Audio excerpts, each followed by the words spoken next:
तोहरे प्यार में पागल भइली हर दिल बा बेकरार। हे गोरी हो चलन गौआ हमार। हे गोरी हो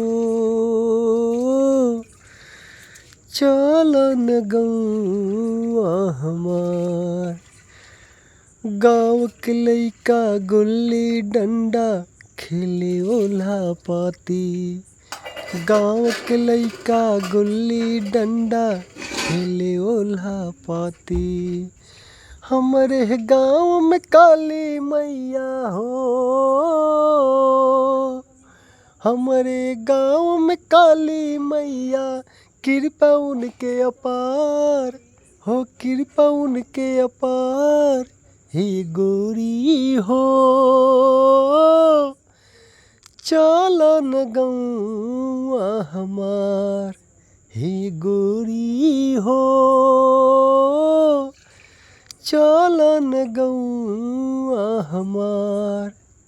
गाँव किनारे पोखरी बाटे मारले सब मछरी।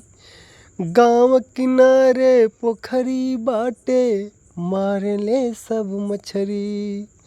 हमरे गाँव के नीमन लोगवा हो, हमरे गाँव के नीमन लोगवा बोहे पूर्वी बयार। हे गोरी हो चलन गौआ हमार। हे गोरी हो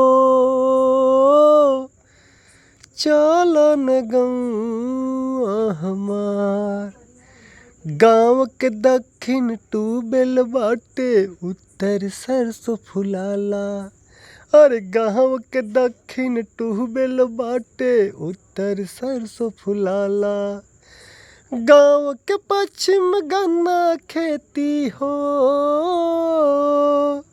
अरे गाँव के पश्चिम गन्ना खेती पूरब रहर फुलाला।